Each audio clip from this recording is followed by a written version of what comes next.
começando, né, a segunda semana, né, do PET 2, tem o eixo temático aí, cultura e política na construção do Estado brasileiro, né, 1822, né, da independência do Brasil, até 1930, com a Revolução de 30, né, a chegada de Getúlio Vargas ao poder. O tema, né, e tópico, embates políticos e culturais no processo da construção e afirmação do Estado Nacional, confrontos, fim da monarquia no Brasil e início da República. Então, esse daqui é o nosso tópico, né, nosso tema. Mais especificamente, o tema vai ser, né, dessa aula, qual a diferença entre monarquia e república, tá? São duas formas de governo, tá? Monarquia e república. A gente tem uma ideia, né, que monarquia é uma forma de governo onde existe um monarca, né, um rei. A república é onde existem presidentes, né? Então, existe essa diferença, né? No Brasil, a gente teve o período imperial, que a gente conhece como monarquia também, né? O Dom Pedro I, depois veio as regências, né? E depois veio Dom Pedro II. Então, é o período imperial, né? É o período da monarquia do Brasil. Depois, em 15 de novembro de 1889, é proclamada a República. Então, aí agora a gente precisa entender um pouquinho como que funciona, como que funcionava, ou como que teria que funcionar essas formas de governo. Monarquia, vamos falar um pouquinho aqui em cima primeiro. Nessa semana, então, a gente vai aprender aí, né, vai conceituar as formas de governo, monarquia e república, detalhando aí, ou destacando suas especificidades, né, principalmente aqui no Brasil. A gente precisa compreender, né, as razões que levaram o nosso país a ser o único da América a adotar o regime monárquico. Aqui na América, o único país que teve um regime monárquico foi o Brasil, né? Os outros países, quando eles atingem ali a independência da Espanha, por exemplo, eles vão se tornar países republicanos, né? O Brasil não, o Brasil ele chega na sua independência e passa de colônia para monarquia, tá? Sendo governado pelo filho do rei de Portugal. Então, o Brasil ele se torna independente, mas continua tendo um vínculo com Portugal. O México teve lá um pequeno períodozinho de monarquia, né, mas que não foi adiante. E percebeu o processo histórico que possibilitou o nascimento da República no Brasil, destacando, dentre outros aspectos, a manutenção da enorme desigualdade entre as elites e a população pobre. O Brasil, tanto na sua independência quanto na sua proclamação da República, o país ele vai passar a mudar as formas de governo, porém, aquela mesma elite, aquele mesmo grupo que estava no poder, ele se mantinha no poder, né? Durante a colônia, os latifundiários, né? Os senhores de engenho, aí depois veio os grandes proprietários de minas, né? De ouro, depois os cafeicultores. Então, sempre aquela mesma elite, né? O povo sempre foi colocado ao lado, né? À margem aí desse processo de transformação do país, né? Tanto da colônia, quando virou imperial, né? Quando proclamou a sua independência, quanto também quando da monarquia se transformou numa república. O povo quase não participava desses processos, né? E a elite sempre dominou, né? E comandou esses processos de transformação. Então, a monarquia e república no Brasil, mudanças e permanências, né? Então, existe mudança na forma aí de governo, mas a permanência da elite, né, de quem comandava, né, o país. Quando refletimos sobre a monarquia, nossa atenção volta-se para a Europa, em especial a Inglaterra, né? A gente até hoje a Inglaterra, né? A Inglaterra é uma monarquia, né? Esses dias para trás faleceu, né, o esposo, né, da rainha da Inglaterra, né, o príncipe, né, que era esposo lá da rainha da Inglaterra, Albert. É, a tradição e os eventos em torno da realeza britânica são motivos de curiosidade em todo o mundo e estimulam especulações nas mais variadas mídias a respeito da vida pública e privada da corte. O mundo gosta, né, de ver toda aquela pompa, né, que existe ali em torno da família real inglesa, né? Porém, politicamente, a rainha, né, a nobreza, a realeza da Inglaterra, eles quase não interferem na política, né, nas decisões políticas inglesas, né?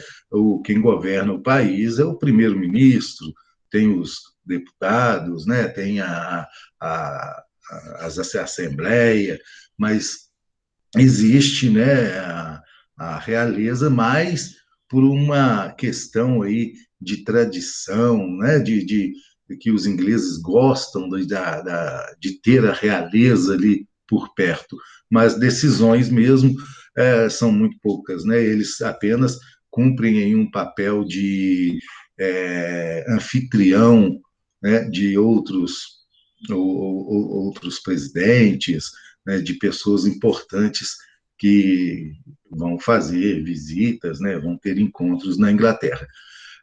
A monarquia é o nome dado ao regime político comandado por um monarca, né, um rei, um imperador. Então, monarquia é aquele regime político, né, comandado por um rei, por um imperador, por um príncipe, e a gente chama então de monarquia, que exerce de modo hereditário e vitalício, ou seja, passa, né, de pai para filho e é vitalício, né, dura até a morte, né, quando o rei, a rainha, o príncipe morre, aquele poder que ele tinha passa para o seu filho, né, normalmente o filho mais velho, sem qualquer consulta ao povo. O local onde o monarca vive e trabalha é chamado de corte, e os cidadãos de uma monarquia são referidos como súditos. Tá? Então, os súditos, né, a população, o povo, é chamado de súdito. Tal sistema de governo predominou em todas as sociedades humanas até o final do século XIX, momento em que o regime republicano passou a ser preferido pela maioria dos países. Então, hoje em dia, existem vários países aí que ainda possuem um regime político, né, como uma monarquia. Porém, a grande maioria dos países já adotam, né, a república, né, o republicanismo, como uma forma de governar seus países. No Brasil, né, nós temos aí, na história brasileira, divisões dos períodos em que da história, né, do país. Primeiro a gente começa lá, né, Brasil colonial, aí tem o Brasil imperial e depois o Brasil republicano. O período imperial brasileiro ele é dividido em 3 fases, tá? Então a gente sempre faz uma linha do tempo, né? Período colonial, aí vem o período pré-colonial e colonial, aí depois vem o período imperial, né? Esse período imperial, então, dividido em 3 fases, tá? Quais que são as 3 fases? Primeiro reinado, que é o governo do Dom Pedro I, né, logo após a independência do Brasil. Quando Dom Pedro I volta para Portugal, quem deveria assumir o governo era o seu filho, porém tinha 5 anos de idade, né? Então, até que ele completasse a maioridade, o Brasil passou a ser governado por regentes, né, que é o período regencial. Quando houve lá o que a gente chama de golpe da maioridade, né? O Dom Pedro II, ele deveria assumir o governo com 18 anos, mas com 16 ele foi emancipado, né? E pôde assumir o Império do Brasil. Então, o Dom Pedro II, com apenas 16 anos, passa a ser o imperador do Brasil. Tá? Então, o destaque do primeiro reinado é a renúncia do imperador Dom Pedro I, cujo governo esteve pautado no autoritarismo. Então, Dom Pedro I, ele vai ser um governo pautado aí no autoritarismo, né? A gente percebe esse autoritarismo quando existe lá, né, o fechamento da Assembleia Constituinte de 1822 e ele outorga, né, a Constituição de 1824, dando-lhe todos os poderes, né? Era uma Constituição que a gente fala que era absolutista, né? Uma Constituição absolutista que remetia aí, né, ao antigo regime, onde o imperador possuía todos os poderes em suas mãos. Essa atitude levou ao desgaste da relação com a elite política e econômica do país. No período regencial, que vai aí de 1831 a 1840, o ponto importante de análise gira em torno das disputas políticas entre dois grupos que existiam aqui no Brasil. Né? A disputa política vai ocorrer entre os grupos, né, conservadores e o grupo liberal. Esses dois grupos, eles vão, durante o período regencial, disputar, né, poder, né, e tanto que existia uma frase, né, que eles falavam que nada mais conservador do que um liberal no poder, né, e nada mais liberal do que um conservador na oposição. Então, esses dois grupos eles ficavam disputando a política nacional, porém as ideias eram praticamente as mesmas, né? Mudava uma coisa ou outra, mas a realidade era o poder. E das revoltas provincianas, né, ou provinciais, que denunciavam a situação de miséria e abandono vivenciado por boa parte da população brasileira. Durante o período regencial ocorreram aí, né, várias revoltas durante o país. Nós vamos ver essas revoltas, né, um pouquinho aí a mais a respeito do assunto quando nós formos estudar a parte complementar. O último período, o segundo reinado, ele vai de 1840 a 1889. É marcado por importantes eventos no Brasil. A Guerra do Paraguai, tá? Durante o segundo reinado, aí, vai ocorrer uma guerra entre Brasil e Paraguai. Durante esse período, o país passou por transformações que levaram ao fim do trabalho escravo e a chegada de milhares de imigrantes no Brasil. Então, vamos observar bem que durante, né, o período aí do segundo reinado, né, principalmente a partir de 1850, começa no Brasil um processo lento e gradual da libertação dos escravos, né, que vai ter o seu final em 1888. Então, durante o período aí do segundo reinado, vai ocorrer o fim do trabalho escravo e a chegada de milhares de imigrantes no Brasil, né, para substituir aquela mão de obra escrava. O governo, a elite nacional, o governo também vai incentivar a vinda de imigrantes para o Brasil, para substituir a mão de obra escrava, né? Difícil de entender, né, essa colocação, porque não aproveitar a própria mão de obra que era ex-escrava, né?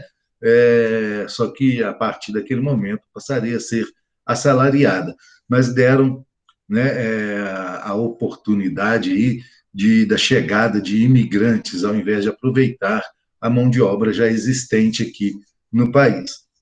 O golpe militar que vai ocorrer, né, com a proclamação da República vai dar fim à monarquia.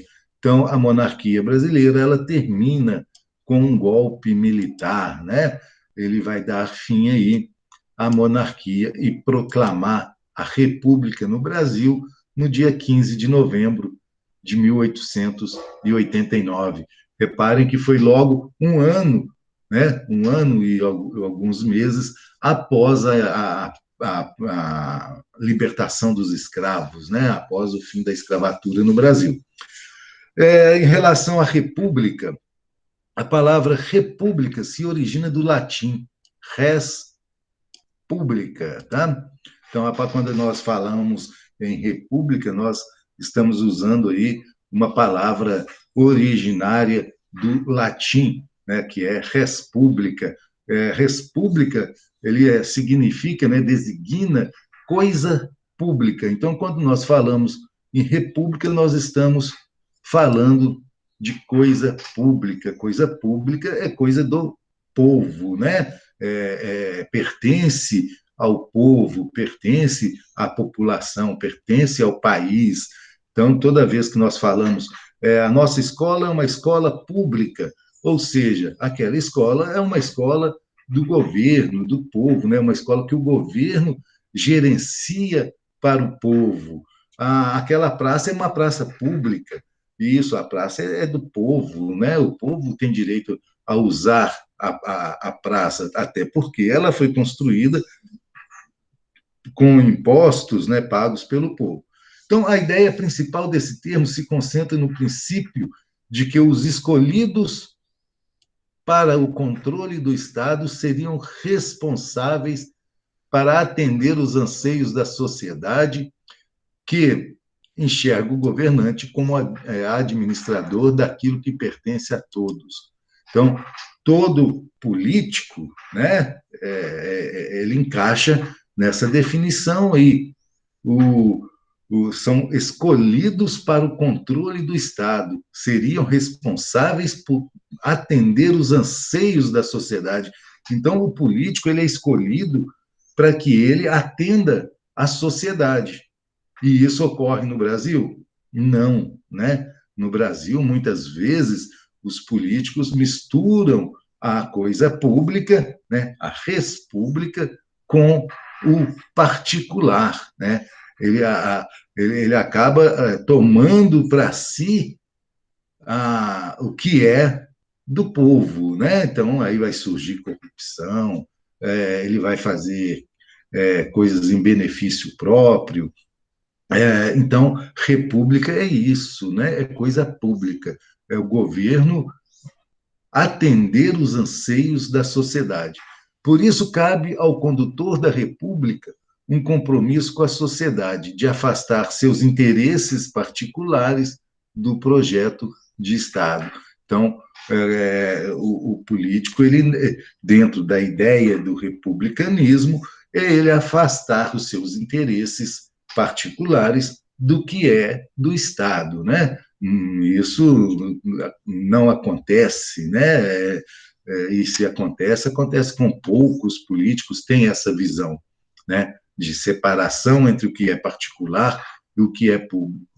Exatamente nesse ponto, a República Brasileira não se mostrou fiel ao princípio político proposto pelo conceito de republicanismo.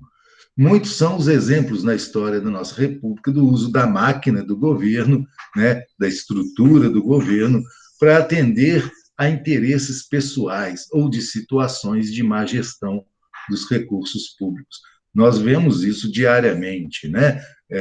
Os governos, eles possuem o dinheiro, arrecadam o dinheiro, mas eles não atendem, né, os anseios da sociedade e acabam aí fazendo uma gestão errada desses recursos. Através do Estado, das primeiras experiências republicanas no Brasil, percebe-se como, muitas vezes, o significado profundo do termo república foi esquecido por indivíduos e grupos que dominaram a política ao longo do tempo.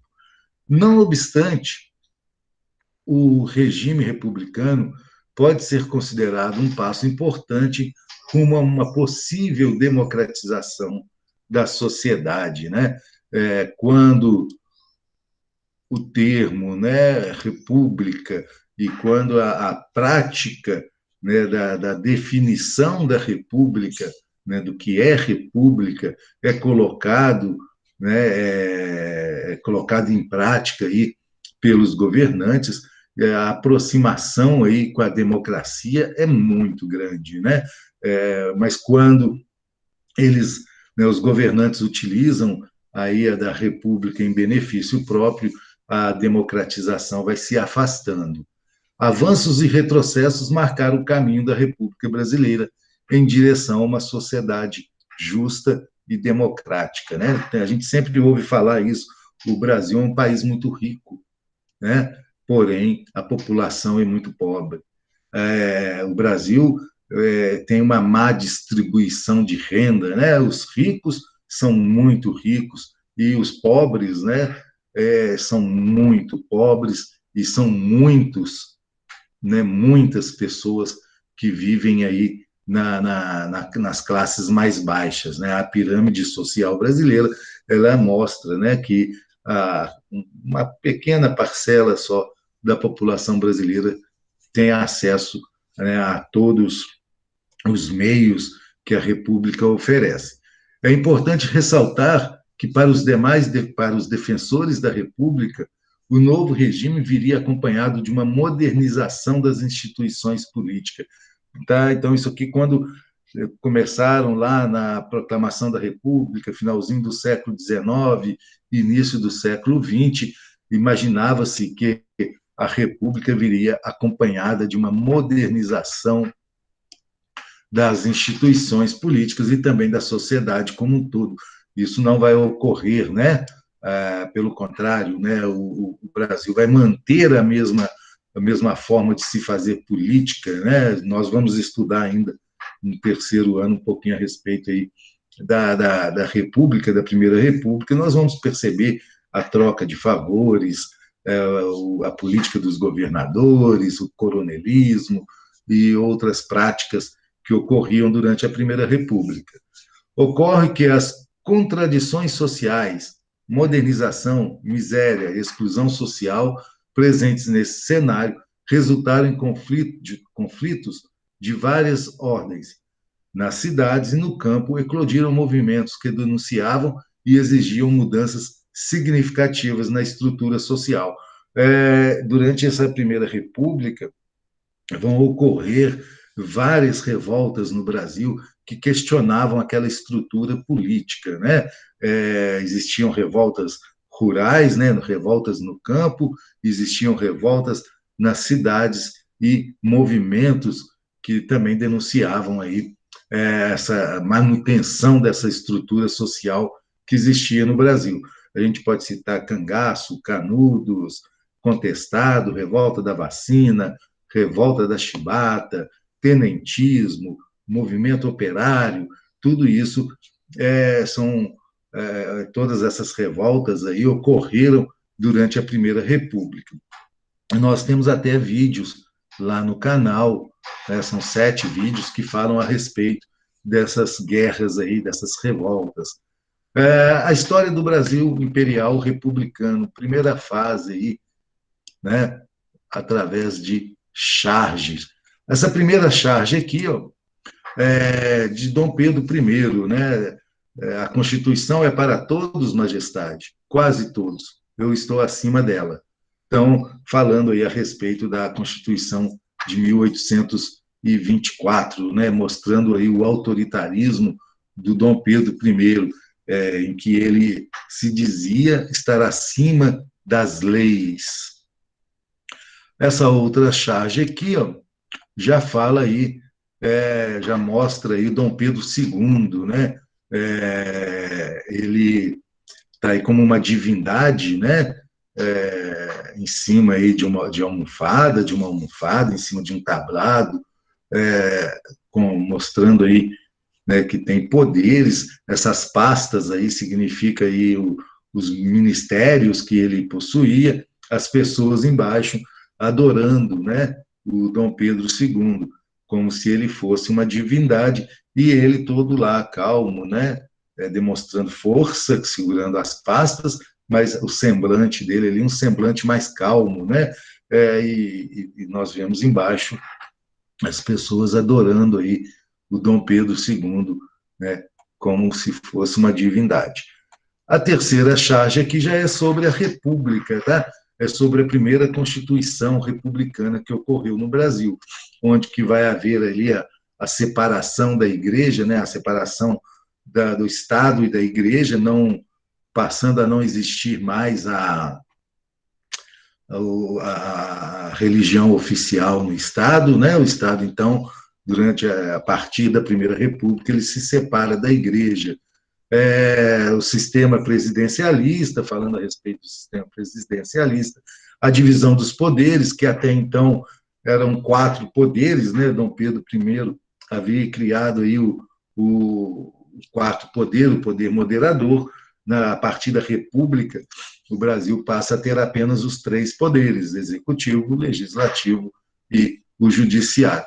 Então, ali escrevendo, né, a Constituição a primeira Constituição da República, de 1891. Aqui agora tem a seção aí Saber Mais, depois vocês dão uma percorrida aí, tem alguns vídeos, né, tem alguns episódios, sugestões de livro. Vem as atividades. A primeira aí, ó, as revoltas do período regencial não se enquadram em uma moldura única. Elas tinham a ver com as dificuldades de realidades da vida cotidiana e incertezas da organização política, mas cada uma delas resultou de realidades específicas, providenciais ou locais. Então, vocês vão selecionar aqui. Tem uma atividade, a segunda atividade, para identificar as instituições mencionadas, né, as instituições monárquicas mencionadas no texto. A 3 também, né, uma questão fechada, e tem um texto, vocês vão analisar e marcar aí qual a correta. Quarta também, né, a quarta já tem aí uma questão aberta, vocês vão explicar, né, a frase sublinhada. Assim termina a segunda semana. Não precisam mandar fotos, né? Eu vou liberar a atividade para vocês lá no Conexão Escola. Terminamos assim, então, aí a nossa aula sobre o PET, né? Sobre a segunda semana do PET 2. Na próxima aula, né, vamos falar aí um pouquinho, continuar o assunto, porém com aquela carga horária complementar.